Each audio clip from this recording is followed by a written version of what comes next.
Folks, this is Book Talk with Corbin, and we have an old friend of the show. Brother's been with us a couple of times, Dr. West. And he is, now, brother, your position at Urban Cure is that CFO or what is that? COO, Chief Operating Officer. Chief Operating Officer there at Urban Cure. And as my listeners, you guys know, if you recognize that name, you know, Sister Star Parker, she's the head of that organization. That's an organization we frequently, you know, we really try to do what we can do as far as donating to it and promoting it. And so it's a real privilege to have a doctor with us today. And folks, we're going to talk today about free speech, and is this whole cancel culture stuff a threat to free speech? You know, doctor, it really started coming to mind. I think it was on The View recently when the white lady, the wife of Ozzy Osbourne, she allegedly, they didn't like what she had to say during one of the shows. It's just bitter back and forth, and all of a sudden they dig back in her past and they fire the young lady. They fired the woman. Yes. And then with Vogue magazine, I think Teen Vogue, they interviewed some young lady. Young lady said, well, you know, a little ways back, I did say some things that weren't too good, weren't too nice. But apparently someone dug up these tweets, and they fired the young lady. And so I started asking myself, you know, I don't read Vogue and I don't watch The View, but is this in any way, in some way, a threat to free speech, this whole cancel stuff? I'll tell you what, it's more than a threat to free speech, but it is a threat to free speech. But let me put it in context for you so that we understand just how serious it is. Yes, sir. So I'm going to take you back a good 60 years. At the beginning of the 1960s, a young fellow named George Wallace was running for a judicial seat in Alabama, and he lost the election. And when the election was over, he made a declaration. And his declaration, and I hope your readers are prepared to hear me say things that some people might find offensive, but Wallace's declaration was, I'm never going to be out-niggered again. Wow. And what we are witnessing today is exactly the politics George Wallace was describing. These are people who are niggering the country by playing the race card. And they're playing it up and down the social system, up and down the economic system, up and down the political system. They're playing it in those individual cases you cited. They're playing it in Georgia over the election law. They're playing it everywhere you turn. And what does it mean? It means they, like Wallace, young Wallace, see it as a pathway to power. That's how he climbed into power in Alabama 60 years ago, after learning from a loss never to run that risk again. And that's what they're doing now. So it's a throwback. And that's why I say it's more serious than censorship. What they're doing is fanning the flames of racial division as a tool to rule the country. The old Latin expression, divide et impera, divide and conquer. That's what this is about. So yes, it's cancel culture, but the cancel part is just the weapon. It's the gun, it's not the murderer. Right. It's the ones who are using the weapons who are the murderers. And they're using this weapon to divide the country in order to install themselves in positions of power. Do you think that it's going to succeed? It is succeeding so far. Look at what happened today. United Airlines declared its soul-sensitive reaction to Georgia. Coca-Cola has reacted. Major League Baseball has reacted. Delta Airlines chief executive has reacted. And it continues. And we see people are easily mau-maued into accepting the terms of racial division as a basis for any interaction in this society. And as long as they do that, it's going to continue to tear us apart, separate us from one another. And by doing that, by isolating us, going to keep themselves in power. Let me illustrate for you. Who is being harmed most by boycotting Georgia and Atlanta? I'll tell you who. We all know it if we stop to think about it. Who were all the little people who were going to get a material living, earn a living from having the All-Star game in Atlanta? Those people aren't going to make that money this summer.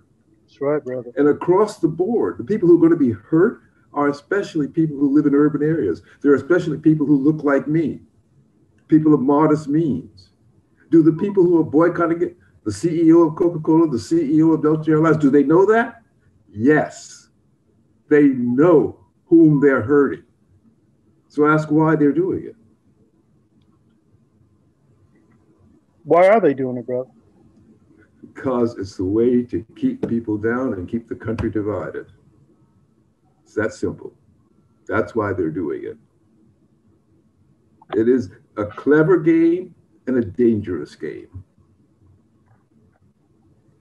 Brother, I'm not a real good historian, but you know, some of the books I've read here and there and some of the experiences my father shared with me and some of the things I experienced, I never saw our struggle as a people, as Black folk in the United States, as one that would advocate such ugly division.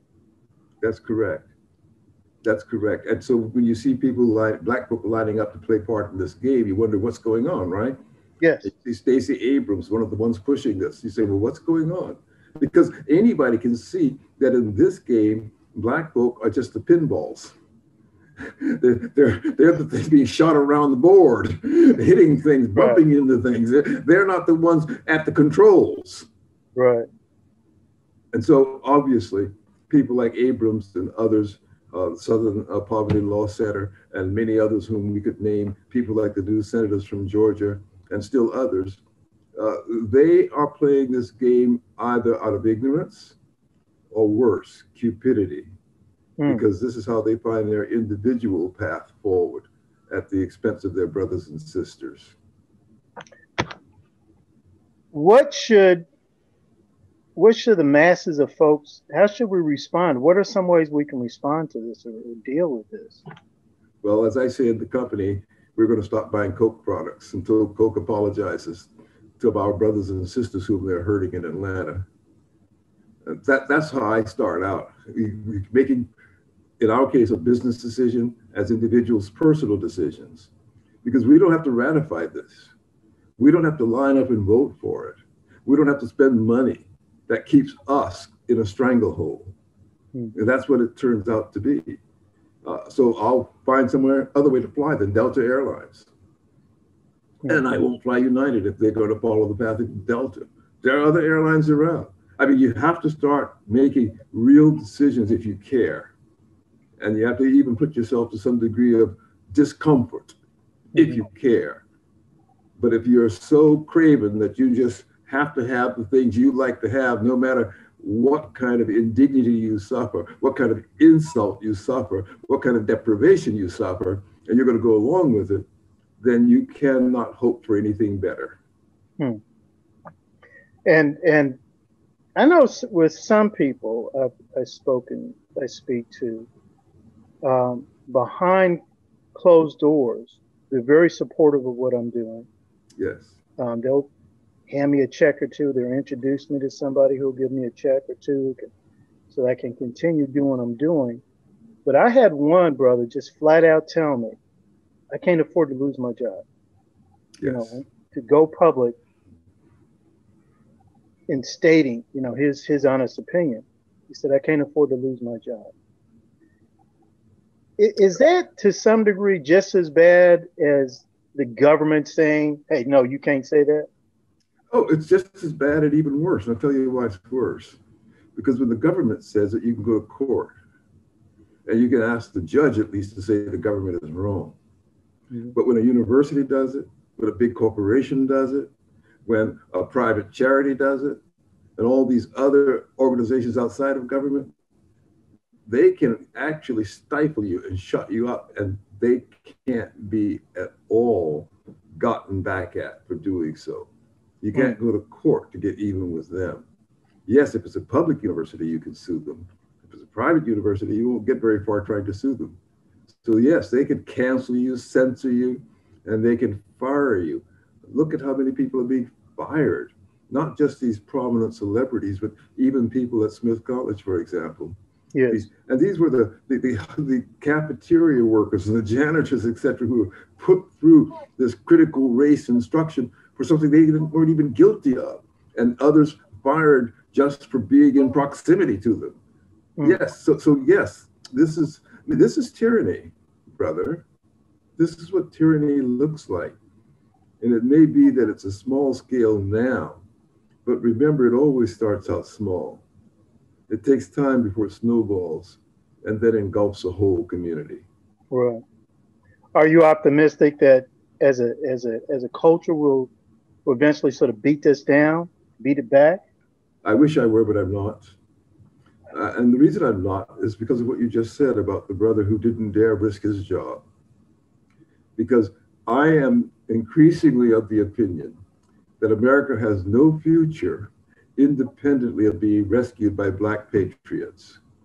And unless Black people have the courage to patriotically embrace and defend the United States against this onslaught, I don't think the United States will survive.